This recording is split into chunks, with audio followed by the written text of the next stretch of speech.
안녕하십니까. 아저씨들의 말 같지 않은 감상평 아말감 137회 이작가야입니다. 네, 도도상입니다. 날씨가 매우 따뜻해졌죠, 이제? 네. 이제 코로나도 물러가나요? 어떻게 되나요? 코로나가 재방문한다는 가을께에서 그런 얘기가 있던데, 일단 당장 어제 저녁에 제가 퇴근하면서 그 연트럴 파크라고 하죠. 네. 지나가면서 왔더니 기조가 아예 달라졌어요. 아, 그래요? 네. 그러니까 잔디에 앉으시는 분이 네. 그전에는 잔디에 앉아서 뭐 취식을 하실 법한 기온이 되더라도 남의 눈살이 조금 있어가지고 피했는데, 제가 보니까 첫 번째 잔디밭에 한 3팀 정도 앉아 계시더라고요. 아, 그래요? 근데 만약 코로나가 없었다면 지금쯤 뭐 잘렸지. 아유, 난리 났겠죠. 아, 이게 이 이후에도 사람들의 보건의식이 너무 많이 올라가서 손도 자주 씻고 네. 손소독하는 게 이런 게 버릇이 돼서 네네. 감기 같은 거 잘 안 걸리고 그렇게 될 것 같아요. 네, 아마도. 지금 감기로 죽는 사람이 전 세계에서 가장 많대잖아요. 사망 원인 중 1위가 감기라는. 근데 그게 크게 줄어들 것 같다. 희망적인 미래를 한번 그려보는데요. 그러면은 이제 사망률 1위는 화병이 차지하겠네요. 근데 최근에 그 왓챠에서 네. 드라마를 하나 공개를 했는데요. 네. 우리가 상상할 수 있는 SF라고 할 수 있죠. 그것도 네. 미래에 대한 얘기니까. 네. 상상할 수 있는 근미래에 펼쳐질 여러 가지 시나리오 가운데 디스토피아적인 미래를 그린 드라마가 하나 왓챠에서 공개되었습니다. 제목은 Years and Years. Every British citizen must take an IQ test. What she just said? Things were okay a few years ago. BBC 드라마고요. 네, 영국 냄새가 엄청나요. 왓챠 플레이 국내 독점 공개 2020년 3월 13일 날 공개됐고요. 에피소드 총 6개 깔끔하게 떨어지는 드라마입니다. 예전에 박찬욱의 BBC 드라마 리틀 드라마 걸도 6편이었죠. 네, 그 이후로 제가 BBC 드라마들 조금 멀리하고 있는데 닥터후는 몇 개지? 엄청 많죠. 네. 10개씩 되죠 매번. 감독은 사이먼 셀란 존스, 리사 멀카이 둘이 감독이네요. 그리고 각본은 러셀 T 데이비스, 닥터후 각본가입니다. 대영국 제국 훈장 4등급 써죠. 그리고 출연은 엠마 톰슨. 엠마 톰슨 진짜 너무 아름답죠. 네, 매력있어요. 엠마 톰슨 어떻게 해야 됩니까? 이런 분을 어떻게 용서해야죠. 이분 대임 자기 받으셨나요? 어떻게 받았어야 될 것 같은데. 글쎄요, 거기까지는 모르겠네. 예전에 이분이 영화 뭡니까? 센스 앤 센서빌리티. 진짜 너무 아름다웠는데. 키 173에 달하는 케임브리지 출신의 아주 그냥 59년생. 네. 우리 엄마랑 9살 차이밖에 안 나는데 와. 아무튼 엠마 톰슨 출연하시고요. 로니 키니엄, 러셀 토비 뭐 이런 분들 쭉 출연하십니다. 낯이 익은 배우들 많아요. 로니 키니엄은 이 드라마와 비슷한 성격의 드라마 블랙미러라는 드라마 1회에서 돼지와 섹스를 하게 되는 총리로 이분 수도 없으신 분 이분이죠? 네, 네네. 총리로 등장해서 충격을 주었던. 네. 사실 엠마 톰슨 제하고는 이분이 제일 눈에 익어요. 저기도 있죠. 러셀 토비. 이분은 최근에 우리 아말감이었나요? 우리가 다른 적도 있던 그 굿 라이어. 제가 그걸 못 봐가지고. 네, 작년 연말 올 초에 개봉한 이언 맥켈런, 헬렌 미렌 이 두 노 배우가 사기 범죄를 꾸미는 그리고 그것을 응징하는 그런 역할을 맡아서 한 영화인데요. 거기에 헬렌 미렌의 조카로 러셀 토비 이분이 등장해서 좀 인상적인 연기를 보여줬어요. 하여튼 그분 이렇게 등장하고요. 음악이 매우 좋습니다. 음악. 머레이 골드라는 분이 음악 만드셨는데 전 초면이시네. 너무 초면이야. 이 2019년 가디언지가 뽑은 탑 영국 드라마에서 4위를 했답니다. 그러네요. 그러면 1, 2, 3위도 궁금하죠? 네. 기사가 영어라서. 그래. 저도 지금 그거 열렸는데. 아마 1위 리틀 드러머걸이 뽑히지 않았을까요? 네? 그랬을 것 같은데. 그리고 캐치프레이즈는 당신이 두려워하는 미래를 보라로 드라마가 제작되었어요. 이 가디언지가 무슨 순위 전문 정론지인가 봐요. 가디언지 선정, 영국 대학 순위, 가디언지 선정한 제임스 본드 무비 랭킹, 가디언지 선정 세계 100대 축구 스타. 찌라시네요. BBC와 HBO가 공동 제작한 블랙 코미디라고 저도 이렇게 돼 있고요. 그 정치, SF, 가족 드라마 장르로 분류가 됩니다. 시대적 배경은 브렉시트 이후의 영국이에요. 이때 세계 정세가 어떻게 돌아가냐면 트럼프는 재선되었어요. 그죠? 네네. 그리고 트럼프가 재선 이후에 그 다음에는 보통 이러면 이제 민주당으로 정권이 넘어가는데 10년씩 하잖아요. 재선 해가지고. 근데 민주당으로 넘어가지 않고 공화당에 펜스가 또 이어서 당선됩니다. 트럼프 재선 이후에. 미국은 극우로 치닫고 있는 거죠. 그러니까 전 세계가 극우와 극좌로 양분되고 있어요. 중국은 남중국해에서 그 분쟁을 점점 더 고조시키고 있습니다. 여기서는 홍샤다오라는 인공섬을 만든 것으로 나와요. 남중국해에. 근데 실제로 중국이 남중국해의 영유권을 주장하기 위해서 바다에서 영해를 주장하려면은 섬이 있어야 되잖아요. 근데 남중국해에 섬이 없는데 암초 위에다가 시멘트를 부어가지고 섬을 만듭니다. 그러고선 거기를 활주로 등을 만들어서 군대를 주둔시키고 중국 국토다라고 주장하면서 남중국해의 영해권을 주장하죠. 그래서 그 유럽으로 가는 해상로를 장악하기 위해서 그 1대1로의 한 가지 정책으로 한 것, 그런 일을 벌이고 있는데, 그래서 지금 그 남중국해에 있는 동남아시아 국가들과 미국, 그 일본 분쟁을 일으키고 있는데요. 그게 여기서는 홍샤다오라는 인공섬을 만들어서 중국이 남중국해에서 분쟁을 일으키고 있는 것으로 묘사돼요. 그리고 스페인에서는, 그래서 전 세계가 우경화돼가는 과정에 스페인에서는 극좌 공산주의 국가가 되어 있거든, 스페인은. 근데 후반에 극좌 정권이 들어서요. 그래서 이 세계가 우경화되고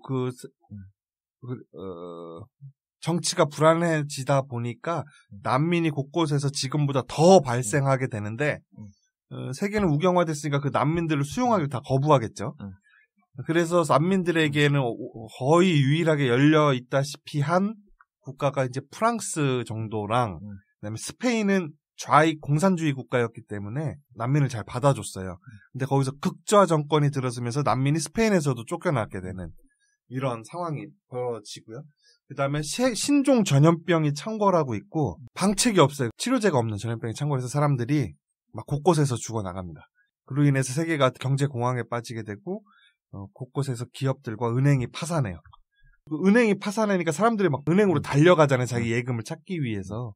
은행 앞에서 사람들을 막던 경찰, 소요 사태를 막기 위해서 서 있던 경찰이 지금 내가 이 막고 있는 파산한 은행 길 건너편에 있는 그 은행도 파산한다는 뉴스가 나오는 걸 보고는 자기가 지키고 있던 은행을 지키는 것을 포기하고 자기도 길 건너편 은행으로 달려가요. 내 돈 내놓으라고.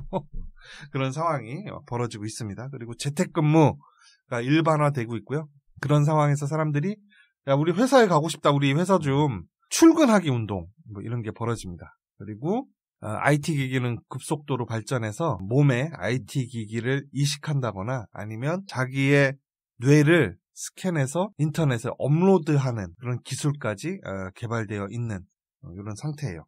실험 문제가 광범위하게 퍼져 있고요. 시대가 불안해져 가는 가운데 영국에서는 사성당이라는 듣보잡 정당이 출몰해요. 그래서 이 사성당은 기존의 정치 체계와는 전혀 관계없는 기존의 정치 체계의 토양이 아닌 아주 자생적으로 발생한 정당입니다. 처음에는 사람들에게 관심을 못 받는데 계속해서 시간이 지나면서 점점 그 영향력을 넓혀가고 이러한 세계의 불안한 정세 속에서 두려움을 갖고 있는 사람들의 포인트를 잘 공략해요. 난민을 내쫓겠다. IQ 70 이하는 투표 못하게 해야 된다. 6살짜리 꼬마애도 핸드폰으로 포르노를 보는 시대다. 이런 거를 전면적으로 제한하겠다라는 아주 선정적인 주장들을 하면서 정치적 영향력을 키워갑니다. 그러다 어느 날 고조돼 가던 남중국해의 긴장 상황이 폭발하면서 미국이 중국의 홍샤다오라는 그 인공섬에 핵미사일을 발사합니다. 이런 와중에 이제 드라마가 시작이 되게 돼요. 먼저 등장인물을 소개시켜 드리겠습니다.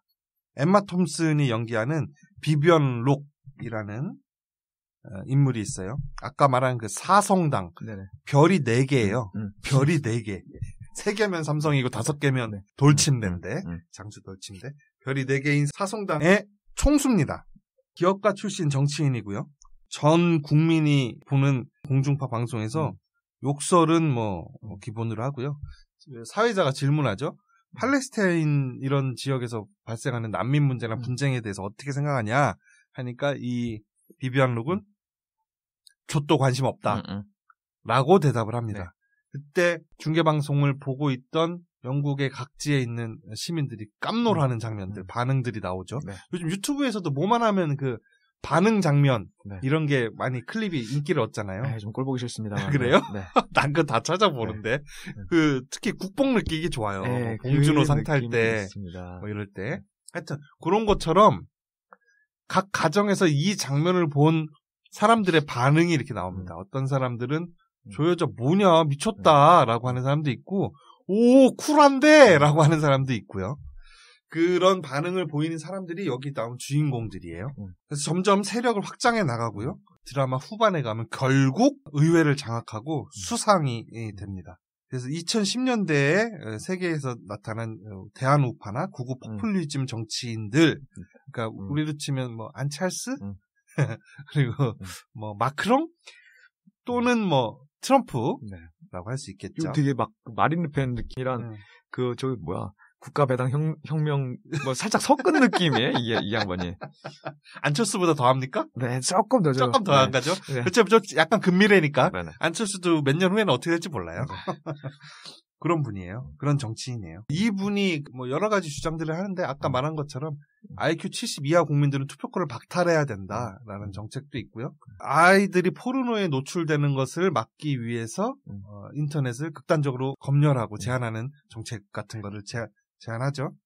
그리고 쏟아지는 난민 문제를 해결하기 위해서 마치 아우슈비츠가 연상되는 난민 수용소를 건설해서 거기에 밀집시키고 밀집된 환경에서 살다 보면 자연스럽게 질병에 노출되고 그러면 난민의 인구가 조절될 것이다 라는 정책을 시행하는 정치인입니다. 우리도 극우 정치인들 보면 저 새끼들은 정말 이러면 안 되지. 극우 정치인이라든가 어떤 이념과 사상의 반대편에 있는 사람들 보면 저 양반들은 정말 탐욕과 사리사욕이 찌들어가지고 자기 배 채우려고 저렇게 못된 짓들만 골라 하나 싶은데 기본 베이스는 걔들도 다 나라 생각이거든요. 그렇죠. 여기서도 보면 맞아요. 여기서도 비비안 룩이 자기의 뭐 부를 축적하기 위해서 그런다기보다는 애국이라고 생각하고 있어요. 네네. 그리고 그런 정책을 지지한 사람들이 나를 찍어줬기 때문에 나한테 의무가 있다. 이런 입장입니다. 그러니까 부모들이 하는 얘기 다 너 잘 되라고 하는 얘기는 솔직히 들을 필요가 없어요. 부모가 갖고 있는 가치관을 베이스로 해서 이렇게 하면 옳겠구나라고 하는 얘기라서 하다가 좆되는 경우들 많을 수 있거든요. 맞습니다. 그거 70년대에 통하던 건데 무조건 11시 반에 들어와라 이러면 무조건 외박하세요. 왜 안 생기는지 이유는 모르면서 무조건 11시 반에 들어오라고 하신다니까요. 동거는 안 돼. 동거하시라는 얘기죠. 그렇습니다. 고맙습니다. 이런 정치인 엠마 톰슨. 이 비비안 룩이 TV 토론회 이런 데 처음에는 에피소드 1, 2, 3 막 이런 데는 계속 회차마다 몇 년씩 세월이 흘러요. 그래서 생일 파티하는 장면으로 그 세월의 흐름을 계속 보여주는데 그런 편집이 좀 멋있거든요. 그래서 초반에 계속해서 낙선할 때는 TV 토론회 이런 데 나가서 이렇게 하는 게 나오는데 정책에 대해서 기본적으로 아무것도 모르는 사람입니다. 선동만 할 줄 알지. 그래서 예를 들어서 브렉시트를 탈퇴 뭐 이런 문제를 가지고 얘기를 하는데 이거 탈퇴해야 된다. 왜 우리가 저 유로에다 돈을 주냐. 유럽연합에. 필요 없다. 그리고 왜 물건 나갈 때마다 돈을 주고 줘야 되고 그 돈으로 우리 국내에 돌리면 실업자 해결할 수 있다. 막 이런 주장을 하는데 옆에 있는 정치인이 비웃으면서 그 돈은 유럽에서 우리한테 주는 돈이에요. 우리가 거기다 주는 돈이 아니라 뭘 알긴 압니까? 그러니까 완전히 무시하는 정당의 정치인으로 나오거든요. 근데 그 정치인이 나중에 어떻게 되는지. 그러니까 우리가 지금 국가혁명 배당금 이런 거 그냥 비웃기는 하겠지만 나중에 허경영이 어떻게 될지 모릅니다. 그러니까 기본소득 개념이 되게 공고화되고 환율이 점점 올라가면서 1억씩 줄 수 있는 날이 올 수도 있거든요. 그러면 그때 가서 서경영이 옳았다. 네, 선지자였다고. 드라마에서 되게 궁금한 게 지금 에피소드 2개밖에 못 봤는데 궁금한 게 이 처음에 에피소드 1편을 보고서 이게 하나의 딱 완성도 있는 그 옴니버스 같은 느낌이 나더라고요. 그래서 다음 편은 또 무슨 얘기를 하려고 하나 보니까 그 등장인물이 그대로 나오는 거예요. 쭉 나오는 거죠. 요게 그런 기저가 계속 유지되는지 매 에피소드마다 그거 하나별로 종결성이 좀 있는지 그리고 그렇진 않아요.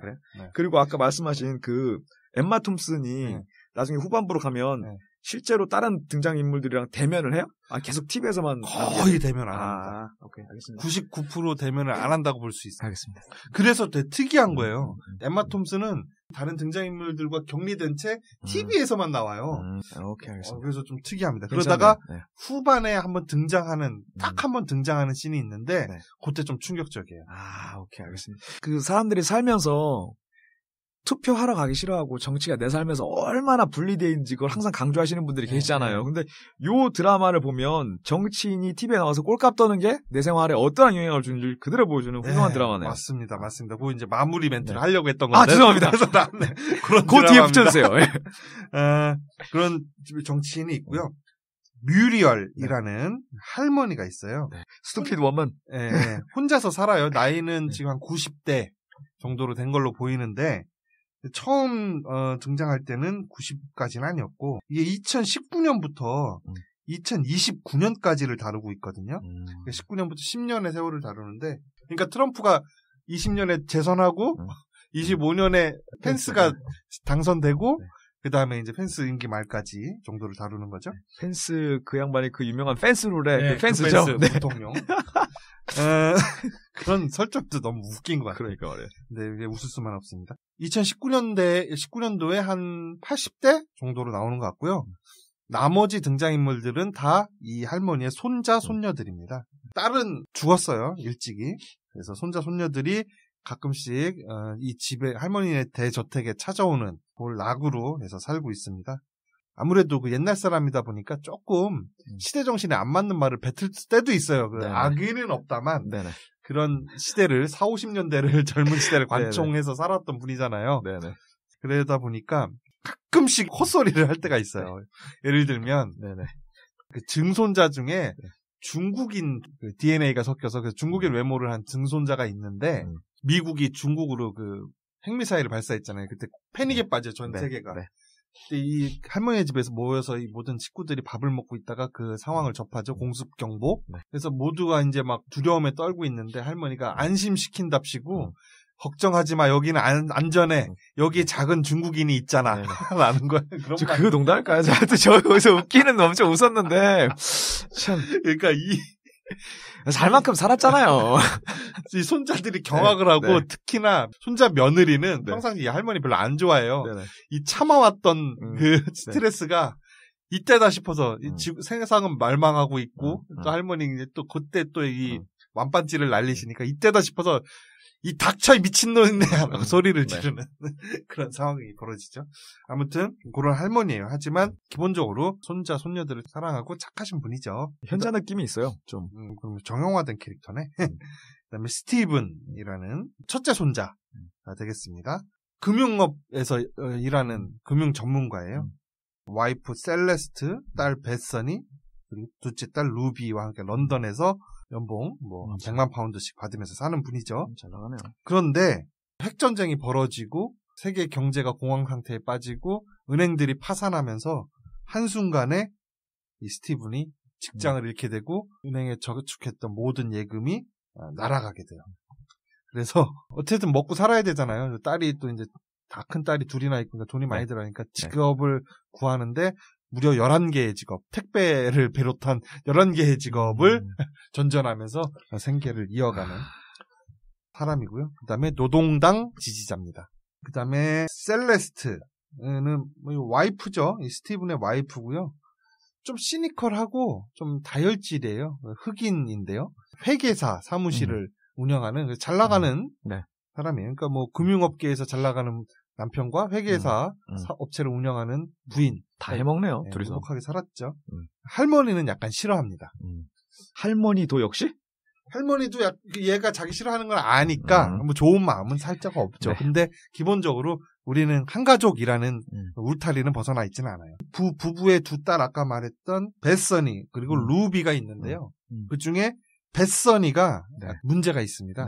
드라마 시즌 1에서 에피소드 1에서는 약간 사춘기를 겪고 있는 정도의 나이로 나와요. 그래서 요즘 애들도 약간 그 이모티콘 없이는 대화를 힘들어한다고 하더라고요. 그래서 통화하는 거를 별로 이렇게 선호하지 않고 카톡이나 문자를 주고받는 걸 더 선호하고 통화할 때는 약간 표현을 어려워하는 증상을 겪고 있대요. 이 베선이라는 애도 그런 것을 반영했는지 이 캐릭터도 이모티콘으로만 대화하려는 그런 사춘기적 질풍노도를 겪고 있어요. 그래서 이때는 이모티콘을 어떻게 하냐면 핸드폰으로 보내는 게 아니라 얼굴에 투명한 가면을 쓰는데 그 가면에 자기가 원하는 이모티콘이 3D로 이렇게 그려지는 거죠. 그래서 얼굴을 그 가면이 이모티콘을 통해서 가려요. 그래서 뭐 엄마가 칭찬해주면 땡큐 하는 뭐 그런 이모티콘, 웃는 이모티콘 나오고 엄마가 좀 혼내려고 하면은 이렇게 눈물을 뚝뚝뚝뚝 흘리는 뭐 고양이 이모티콘이라든지 이런 게 얼굴에 계속 그려지는 그런 장치를 하루 종일 쓰고 있습니다. 그래서 이 부모들이 얘의 진짜 얼굴을 보면서 대화를 하기 위해서는 예약을 잡아야 돼요. 야, 우리 맨 얼굴로 좀 대화하고 싶은데 언제 가능하니? 그러면 뭐 이번 좀 바쁘고 뭐 언제 뭐 해요? 뭐 이렇게 이런 식으로 그런 질풍노도를 겪고 있고요. 또 하나 얘는 트랜스 휴먼이 되고 싶어 해요. 그 트랜스 휴먼이라는 것은 뭐냐면 자기의 뇌를 스캔해서 다 디지털화 시켜서 인터넷에 업로드하는 거죠. 그리고 육체로부터 벗어나는 거를 되고 싶어 합니다. 부모들은 펄쩍 뛰죠. 그 에피소드가 참 재밌는 게 처음 이러한 자신의 심경을 부모한테 고백할 때 처음에 이 부모들은 트랜스젠더가 되려나 보다, 성을 전환하고 싶어 하나 보다라고 생각하면서 마음의 준비를 하고 아주 따뜻하게 받아줘요.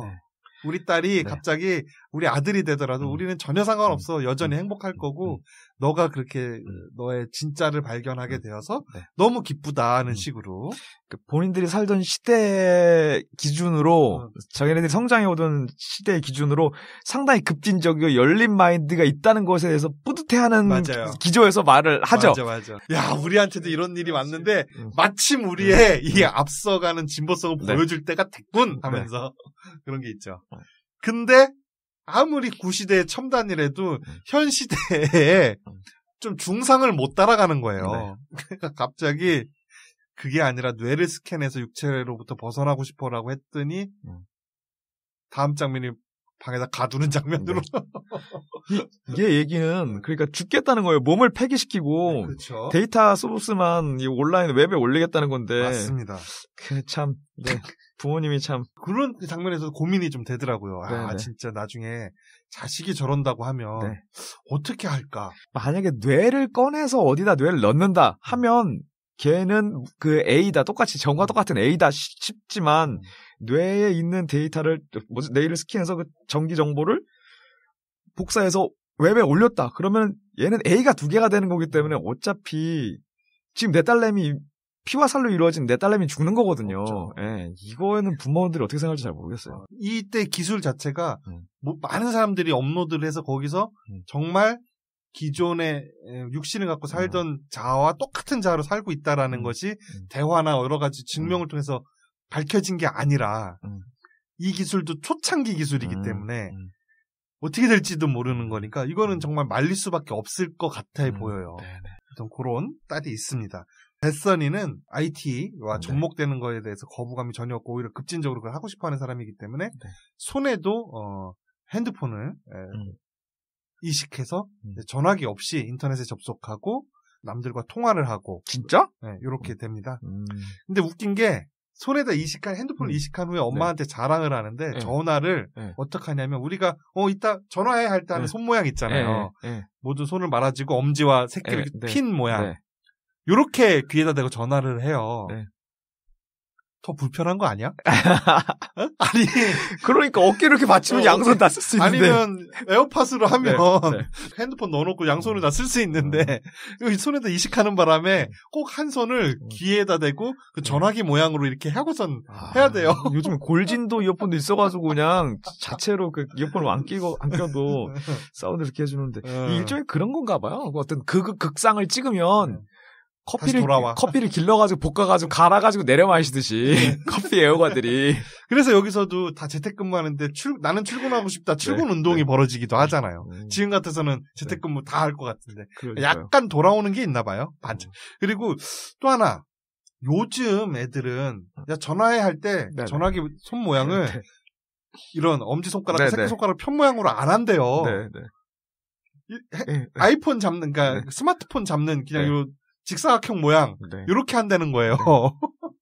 근데 왜 이런 거는 좀 정부에서 규제를 해줘서 통일아 도량령을 좀 만들어줘야 되지 않을까 싶긴 해요. 영조야? 되게 바보 같아 보일 수도 있거든요, 이게. 여기서 이 극본을 쓴 사람이 옛날 사람이다라는 거를 그래서 눈치챌 수 있는 향수가 있나 봐요. 네, 그렇습니다. 그래서 그런 지경에까지 간 딸이 있습니다. 그 다음에 데니얼 러셀 토비 배우가 분했죠. 난민을 관리하는 공무원이에요. 네. 영국으로 난민이 계속 들어오는데 그 난민을 한 곳에 모아놓고 일단 어떤 시설을 만들어줘야 될 거 아니에요. 그러니까 국가에서 받아들일 건지 아니면 뭐 안 할 건지 그 진짜 난민이 맞는지 여러 가지를 점검하는 동안에 머물 시설을 관리하는 사람인데요.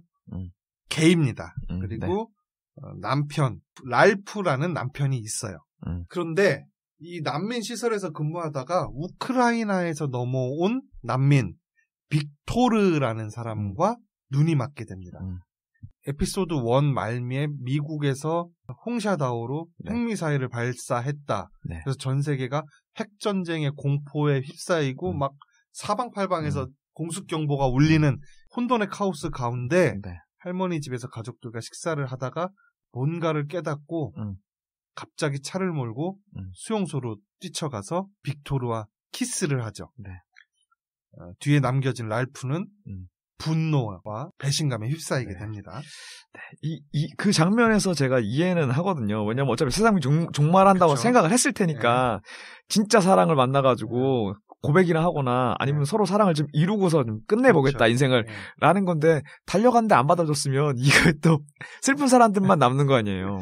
근데 그 전에 충분히 이제 아이 컨택으로 교감을 해왔었잖아요. 그렇기 때문에. 그래서 남편을 버리고 선택한 빅토르 난민 신분에서 점점 영국이 우경화되면서 추방을 우크라이나로 다시 당하게 돼요. 그래서 생명의 위험을 그래요? 받게 되는데 빅토르를 다시 영국으로 데려오기 위해서 고군분투하는 게 시즌 막판까지 이어집니다.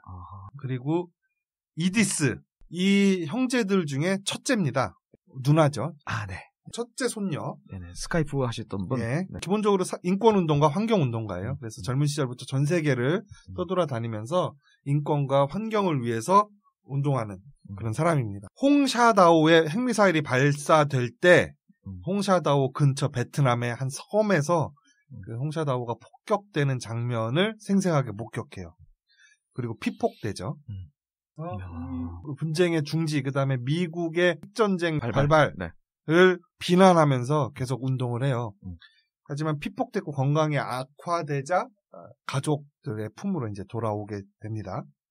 웃긴 게 이분은 아나키스트잖아요. 그래서 기존의 정치 체제를 다 갈아엎어야 된다는 것에는 이 사성당의 당수인 비비안 룩과 주장이 같아요. 비비안 룩도 기존의 체제가 우리를 이 모양으로 만들었다 다 갈아엎어야 된다 라면서 이 정치 토양 바깥에서 자생해온 우리 사성당 같은 내가 정권을 잡아야 된다고 주장을 하는 거잖아요. 하지만 이디스는 그렇게 갈아엎어서 인간 중심 그리고 환경 중심의 시스템을 재창조해야 된다는 입장이잖아요. 전혀 다른 거죠. 비비안 룩의 사성당과는. 근데 투표를 할 때 이분은 아나키스트이기 때문에 투표지에 X자를 쳐서 그냥 투표를 해요. 그러니까 투표 거부가 된 거죠. 그래서 결국에는 비비안 룩이 당선되는데 저조한 투표율 그 다음에 나온 사람들은 또 이 적극적으로 막 그래 이 난민들 다 내쫓아야지 우리도 먹고 살기 힘든데 이런 사람들만 적극적으로 나와서 투표를 하니까 저조한 투표율과 높은 지지율로 당선이 돼요. 거기에 아이러니하게도 한 몫을 하게 되죠. 나중에 추방된 빅토르가 영국에서 아우슈비츠 수용소와 같이 절멸을 목표로 하는 수용소에 갇혀 있다라는 것을 알게 되고 그 수용소에서 걔를 꺼내고 이것을 전 세계에 알리는 작전을 수행하기 위해서 큰 일을 벌입니다. 그다음 빅토르 고라야라는 아까 말한 난민이죠. 데니얼과 눈이 맞아서 남자친구가 됩니다. 지저스 같이 생기신 분. 예, 맞습니다. 그리고 굉장히 꽃미남으로 나와요. 그래서 이분이 영국에서 난민으로서 처음에 시설에 왔다가 그때는 아직 영국이 그렇게 우경화되기 전이에요. 그러다가 영국 우경화되면서 우크라이나로 추방됐다가 우크라이나에서 죽을 위기를 넘기고 그나마 좀 안전하다는 프랑스로 가려고 하다가 프랑스도 국경을 닫습니다. 우경화가 되는 바람에 결국엔. 그래서 좌익 국가 스페인으로 가서 있다가 거기선 좀 안전하게 있다가 그래서 남자친구인 데니얼과 계속 교류를 하면서 지내요. 그 국경이 막힌 게 아니니까 남자친구가 영국에서 데니얼이 빅토르를 만나기 위해서 스페인으로 계속 넘어가서 크리스마스 때 같이 보내고 이러면서 장거리 연애를 하는 거죠. 그러다가 스페인이 국자 세력으로부터 쿠데타가 일어나서 정권이 전복돼요. 그렇게 되자 거기서도 위험에 처하자 미랑선을 타고 말이 미랑선이지 고무보트예요. 고무보 보트를 타고 해협을 건너서 도버, 영국의 도버로 들어오는 모험을 감행합니다. 그 장면이 많았죠. 그 시리아 난민들이 그 고무보트 타고 들어오다가 해변에 시체가 널브러져 있는 장면이 많았잖아요. 실제로. 그 장면에서를 차용한 듯한 장면이 벌어지는데 진짜 충격적입니다. 그 장면에서도. 이런 등장인물들이 이 점점 세계가 극단으로 치닫는 세계 그리고 경제가 완전히 폭망해서 공황 상태에 빠진 세계 속에서 어떠한 일을 겪게 되는가. 한 명 또 소개 안 했네요. 로지라는 손녀, 하반신 불구 장애인입니다. 휠체어 타시는 분. 휠체어 타고 다니는데 이 사회가 얼마만큼 약간 근미래니까 장애인들에게 차별이 없는 사회냐면 아무 술집이나 가서 술을 마시다가 쉽게 남자 꼬셔요. 그래서 그 남자들과 성생활도 무리 없이 하고 있고요. 거기 나오는 사람 중에 이분이 장애인이라고 해서 비하하거나 꺼려하는 사람이 아무도 없어요. 경제생활도 원만하게 하고 있고 또 인공수정을 통해서 애도 둘이나 낳아서 무리 없이 키우고 있습니다. 그런데 이 로지는 약간 사성당 그리고 비비안 룩에게 호감을 갖고 있어요. 그 여자가 하는 말들이 너무 속 시원한 거야. 그래가지고 호감을 갖고 있어. TV에서 막 그 어떤 선동적인 말을 하는 걸 이렇게 보면은 막 박수를 쳐요. 그때 그 가족 통화라는 시스템인데 여기서는 각지에서 살고 있는 가족들이 스피커폰을 하나 놓고 동시에 연결돼서 막 통화를 해요. 그러면 다른 형제들이 로지야, 너 지금 혹시 저 여자 지지하는 거야? 그러니까 아니야 하면서 막 환호성은 지릅니다. 샤이죠, 샤이. 근데 투표할 때는 결국 비비안 룩을 찍어요. 그것 때문에 자기는 물론 자기 오빠 그리고 그 오빠의 연인이 어떤 상황에 처하게 되는지를 나중에 생생하게 목격하게 됩니다. 그리고 심지어 이 여자가 사는 동네는 그래도 장애인이다 보니까 부촌에는 못 살 거 아니에요. 그 동네는 우범지대라고 선정이 돼서 이 비비안 룩이 그 동네 주변을 바리케이트를 쳐요. 처음엔 사람들이 여기 범죄가 많으니까 범죄자들이 우리 마을에 못 들어오게 막는 거구나라고 생각을 하는데 아니야 이 바보야. 우리가 범죄자고 우리가 다른 마을로 못 가게 막는 거야. 라는 그런 상황에 처하게 됩니다. 그것도 왜 그러냐면 이 여자가 찍은 정치인이 그 정책을 시행하는데 왜 이 여자가 자기네 동네 애들이 불량 청소년들이 모여 있는 걸 보고 자꾸 신고를 해요. 그래가지고 여기 우범지대 선정이 되게 됩니다. 이 드라마 이거 너무 가르치려고 드는 거 아니에요? 이런 사람들이 이렇게 나오고요. 그러니까 이 드라마에 굉장히 사회가 선진화돼 있어요. 현재 배경이. 장애인이라고 해서 아무도 차별하지 않고 장애인이 활동하는데 아무런 장애가 없어요. 또 하나 레즈비언이나 게이, 동성애자라고 해서 그 어디에서도 손가락질하거나 불이익을 받지 않아요. 또 하나 자식이 트랜스젠더가 된다고 하더라도 그래 해주는 이런 분위기가 정착돼 있어요. 그리고 그 할머니 나이 드신 할머니가 자기 손자가 남자인데 남자친구를 데려와가지고 가족 행사에 항상 동반을 하잖아요. 그런 거에 대한 거부감도 전혀 없으셔서 이미 그렇게 된 지는 전전 세대에서부터 꽤 되어온 것 같은 설정이에요. 맞아요. 로지가 낳은 두 번째 아들이 이제 중국인 정자를 받아서 수정해서 낳은 아들이니까 중국인 외모를 갖고 있는데 걔가 어느 날 그냥 이모가 어떤 장난을 하다가 머리를 이렇게 따줬는데 남자애가 머리가 길거든요. 그 이후에는 얘가 그게 마음에 들었는지 항상 머리를 닦고 치마를 입고 돌아다녀요. 남자애가. 근데 그거에 대해서 누구도 엄마도 할머니도 누구도 아무도 그거에 대해서 말하지 않고 그냥 자연스럽게 받아들입니다. 그리고 학교에서는 학생들에게 포르노 교육을 해요. 포르노 교육. 그리고 식사 자리에서 14살 먹은 딸이 부모에게 섹스에 관해서 굉장히 그리고 동성애에 관해서 동성 섹스에 관해서 꺼리낌 없이 얘기를 하고요. 그리고 맨날 자기 남자친구를 집에 데리고 와서 숙식을 시켜요. 근데도 부모가 아무도 그거에 대해서 말리지 않습니다. 그러한 세계관에 있어요.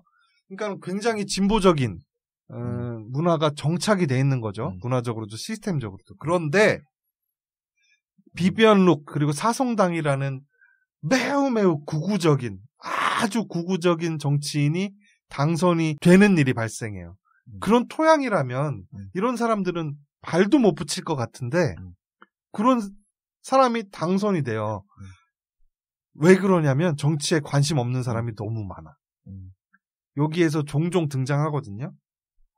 등장인물들의 바람피는 상대자 아니면 애인, 친구 뭐 이런 사람들 중에 정치에 관심이 없는 사람이 너무 많아요. 결국에는 아까 말씀하신 것처럼 드라마 가르치려고 하는 드라마다라고 이렇게 말씀을 드릴 수가 있습니다. 요런 거 보면 옛날에 박근혜 정부에서 그 김기춘 비서실장을 필두로 그 블랙리스트 문화인들을 이렇게 수입해가지고 불이익 주고 했었던 게 이해가 되는 게 이렇게 각본가가 이렇게 좌편향돼서 글을 쓰면 이걸 보고 시청자들이 또 살짝 좌편향되면서 이게 계속 재생산되는 거거든요. 그걸 막으려고 했었던 의도가 여기서 또 이걸 보면서 또 다시 한번 또 새삼 느껴지네요. 처음에 에피소드 1에서 워낙에 그 오프닝이 그 충격적이에요. 이 비비안 룩이 아주 신예 정치가로서 아직 의원은 아닌데 지역에서 주목받고 있는 신예 정치가로서 TV에 나왔다가 인터뷰 토론 중에 팔레스타인 문제에 대해서 어떻게 생각하는 거에 대해서 질문에 대해서 씨발 족도 관심 없다 라고 대답할 때 그 아까 말했듯이 전국 각지에서 그 장면을 보고 있던 이 등장인물들의 반응들이 나오잖아요. 그 장면이 굉장히 그 흡입력이 확 있거든요. 광고도 그 장면으로 하고 있을 거예요, 아마. 그래서 그 광고를 보고 제가 보게 됐는데 마치 예전 그 뉴스룸 드라마 있잖아요. 네네. HBO 드라마. 네. 거기서 광고에 많이 나왔던 장면이 그거잖아요. 그 어떤 대담회에서 관객이 미국이 왜 위대한지에 대해서 설명해 주세요. 라면서 어떤 국뽕에 찬 관객이 질문을 하는데 거기 나왔던 뭐 정치인, 좌파 정치인, 우파 정치인들 뭐 저쩌면서 뭐 이런저런 뭐 입에 발린 얘기를 합니다. 근데 거기에 있던 오래된 그 앵커, 우리로 치면 뭐 손석희쯤 되는 거죠. 그 앵커가 미국은 족도 위대하지 않다. 라면서 뭐 영아 사망률 세계 1위고 문맹률 뭐 어디고 뭐 저쪽 막 이런 얘기를 들잖아요. 그러면서 그 관객들 표정이 점점 썩어가는 장면을 보여주면서 뉴스룸이라면서 광고를 했어요. 그거 이후로 가장 그 인상적인 오프닝이 아니었나라고 생각이 들거든요. 각 회차가 한 50분, 56분, 58분씩 되고 에피소드 6까지 이렇게 있는 드라마고요. 그래서 로튼 토마토에서 신선도 89%, 관객 점수 90%, IMDb에서 8.4점, 왓챠에서는 4.5점을 획득한 검증된 드라마라고 할 수 있습니다. 일단 재미가 있고 그리고 완성도도 좋고 그리고 설정 자체가 너무 과감하고 아니 저렇게 지금 우방의 지도자를 저렇게 노골적으로 까는 드라마를 이렇게 또 BBC 같은 데서 이렇게 해서 상영할 수 있나 그런 생각도 들고 아무튼 설정 자체도 되게 참신했어요. 참신합니다. 한 가지 안타까운 게 질병, 원인 모를 전염병이 계속 창궐하는데 우리나라가 여기 등장하지 않는다는 거. 좀 안타깝네요. 전에 제작을 했겠지만. 아웃 오브 안정이겠죠? 그 난민들처럼. 제작 당시에. 코로나 사태 이후에 제작됐으면 분명히 한국에 나왔을 건데. 그렇겠죠. 어떤 제3의 대한 국가로서. 그래서 왓챠에서 보실 수 있으니까요. 매우 재밌습니다. 재미는 있어요. 저 에피소드 2까지 두 번째 편까지 보다가 끊었는데 왜 그랬냐면 일단 시리즈 자체는 재밌고 흡입면서 쭉쭉 빨려들긴 하는데 설정 자체도 불편할 게 없어요. 왜냐면 나는 이미 진보고 거 봐라 이놈아 덜 진보화된 놈들이 보기에 저 불편하겠지. 저런 생각 온다니까 나는 일단 어떤 우쭐감? PC함에 대한 어떤 우쭐감을 그거를 만족을 시켜줘요. 그래서 계속 보게 만드는데 당해도 싸지 뭐. 그러니까 근데 그 에피소드 2에서 나오는 그 로버트의 만듦새를 보고서 현타가 와가지고 사람이 입었죠. 박스를 입었어. 근데 저가 그때 당시에 늦게까지 보고 피곤하기도 했는데 그 로봇의 만듦새가 딱 느껴지는 에버랜드 수준이었거든요. 딱 그거랑 200 끼는 모듈을 교체하는 장면에서 저건 다이소에서 살 법한 그런 만듦새여가지고 살짝 졸리기도 하고서 거기서 그 장면은 좀 그래요. 네, 그거 안 보겠습니다. 네. 그래서 설정은 그거 통쾌해요. 이외에는 뭐 눈에 띄는 결점이 없습니다. 없어요. 네. 특히나 그 보트를 타고 도버 해협을 건널 때 그 편집이 이야 진짜 마지막에 이 비비안 룩 이 어떻게 될 거냐, 이 사성당이 과연 어떻게 될 거냐에 대한 결말이 있을 거 아니에요? 네네. 너무 궁금하잖아요. 네, 저도 기대감이 뭔가 차오르네요. 그래서 그것 때문에 계속 보게 되는데 네. 거기서 약간 좀 뒷심이 좀 빠진 것 같은 느낌도 있는데 아니 보기에 따라서는 네. 그런 결말을 더 선호하시는 분도 계실 거예요. 네네네.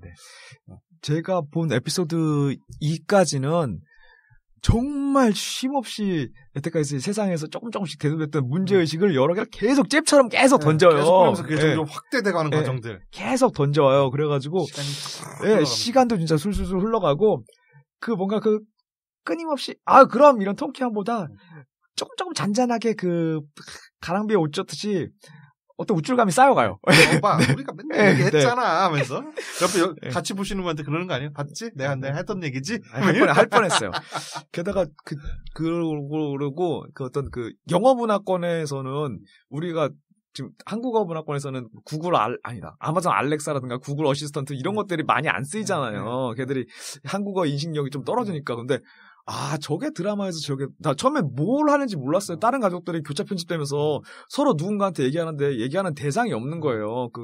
그 구글 어시스턴트 그 스피커 하나만 서 있고, 그러니까 스피커로 동시에 연결돼가지고 통화를 하고 있는 거였던 걸 나중에 알았죠. 그걸 보면서. 그런 것도 좀 신기하고, 많이 쓰고 있구나, 이미. 우리 사회에 한 2, 3년 내에 어떻게 될 것인가. 나는 뭐, 그러니까 IT 기기라든지 아니면 문화 환경, 생활 환경 같은 게 그런 것들도 참 엿볼 수 있고. 특히 주식하시는 분들 요거 봐야 돼요. 그리고, 정치 환경은 또 어떻게 변해갈 수 있을 것인가. 라는 경종을 울리는 그런 드라마니까 한번 꼭들 보세요. 요거 왓챠는 요거 때문에 가입하기는 좀 그렇지만 만약에 왓챠를 가입 안 하셨으면 요거랑 왕좌의 게임 때문에는 가입할 만하다. 왕좌의 게임도 있고 리틀 드러머걸. 리틀 드러머걸. 그것도 있잖아요. 체르노빌. 그쵸. 그거 아직도 가입 안 했어요, 그럼? 체르노빌하고 요거하고 거의 저는 동급으로 좀 봐요. 오케이, 받겠습니다. 리틀 드러머걸. 셋이 동급. 그 밑에 왕좌의 게임. 오케이. 왕좌의 게임은 저거 시즌 8 때문에. 그렇죠. 시즌 7, 8이 너무 망이라 특히 8. 너무 망이라 이게 좀 그렇습니다. 추천 드리겠습니다. 저도 요거 에피소드 2까지 봤는데 추천. 처음에 그 트럼프 재선하고 막 이렇게 가면서 설정한 제가 너무 웃기죠. 저는 너무 재밌죠. 저는 트럼프가 미국의 마지막 대통령일 줄 알았거든요. 지금 보면 미국 그거 없어질 것 같아요, 분위기가. 진짜. 어떡하냐.